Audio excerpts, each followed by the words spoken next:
All right, Tam. So you know what I'm like. If I see a Warhammer game, I'm gonna at least give it a look. Juices start flowing. Yeah.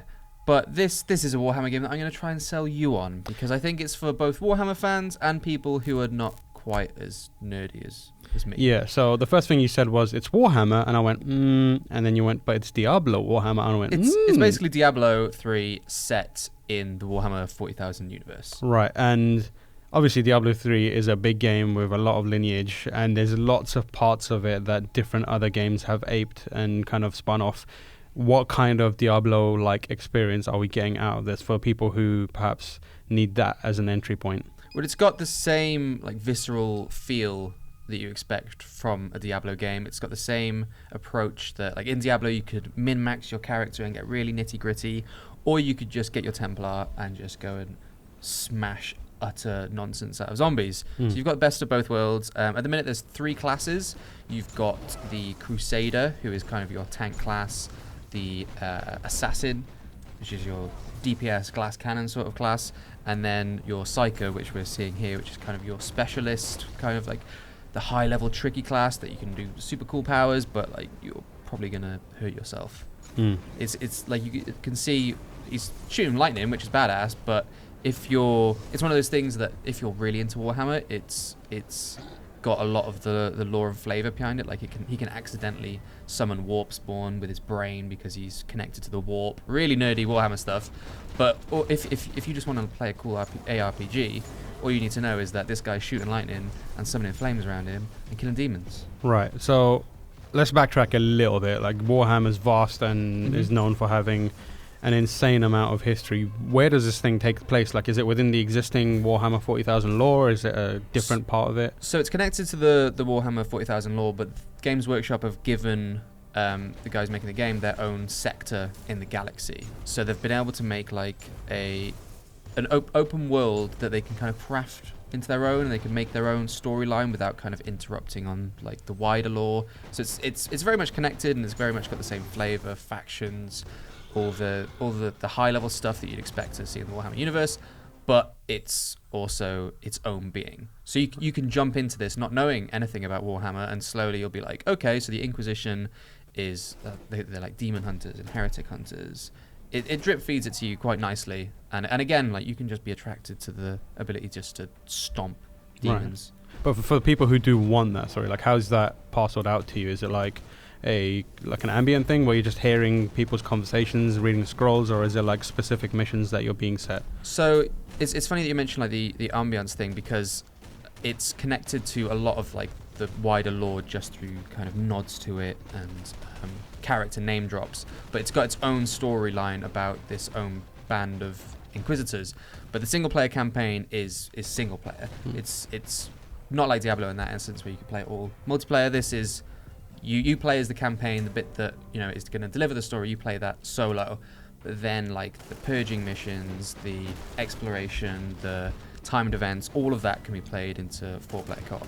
Right, and does your stats and character and that kind of stuff carry over between those? As far as I know, yeah, everything you do in the single-player campaign, you can take all that cool equipment that you find into multiplayer and play with friends, and everything you find in multiplayer.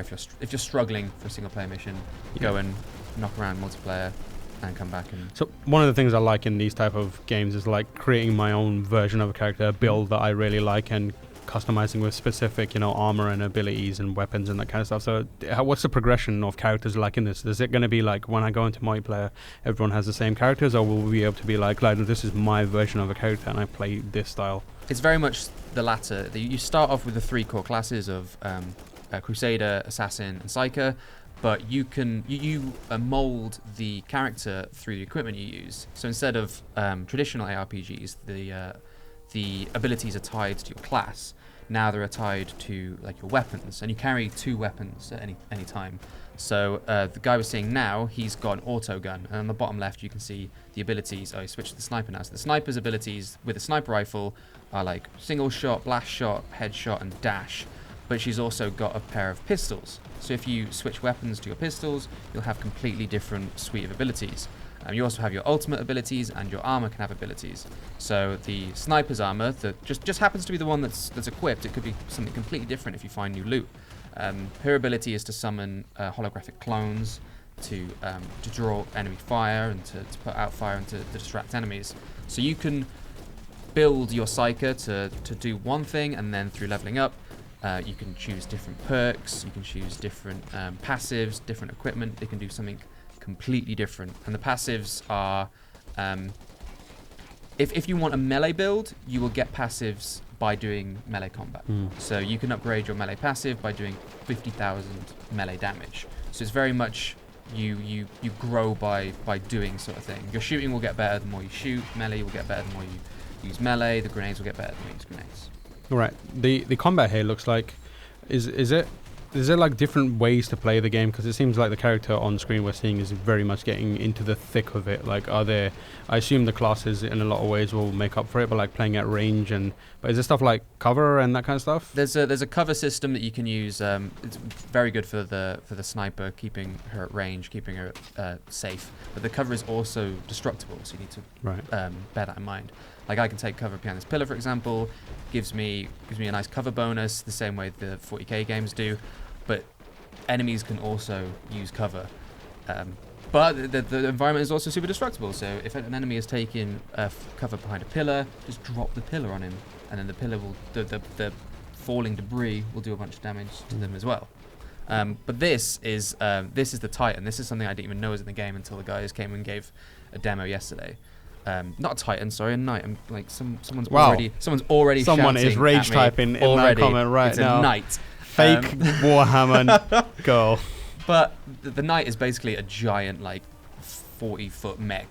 Knight's piloted by a pilot that's just wired into a machine. And what you're seeing on the screen, these sentinels are meant to be like bosses at the end of loot runs, but you're just demolishing them with footsteps and this giant machine. And they added this into story, but the community was like, hey, don't tie this away behind like missions that I can only play once.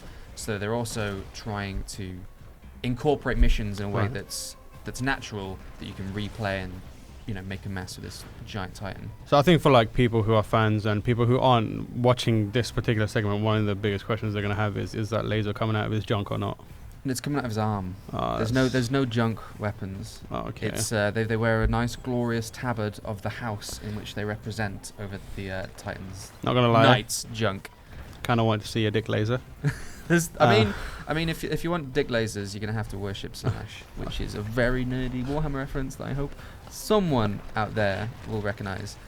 Recover some cred with that one. So like, next question is going to be obviously the big thing for Diablo especially is like post-release content and supporting it in the long run. It's a game that's still kind of alive and kicking right now, and I dip in and out of it, especially on the PC every now and then. Do they have plans to do the same thing? It seems like ripe for it. I asked the same question. ARPGs, they need the lifespan of keep dripping content. They are keen to add everything. They said everything that's in Warhammer 40k we want in this game. And at the minute, there's just the Chaos faction representing Nurgle, but they want more factions in, and they're doing this through seasons. You just laugh at me. Nurgle sounds like the nerd in the class. He's the play that one god. that flicks boogers. That is, oh my god, it's literally, he's the play god. He's gross. Right. But they're doing these things called faction seasons. So after the release of the game, they will there'll be a season, and this season could represent any faction in the Warhammer universe. So it could be the season of the Tau. This isn't confirmed, by the way. This is just an example that I floated past them. So it could be the season of the Tau. The Tau will come into the galaxy in their own unique story missions.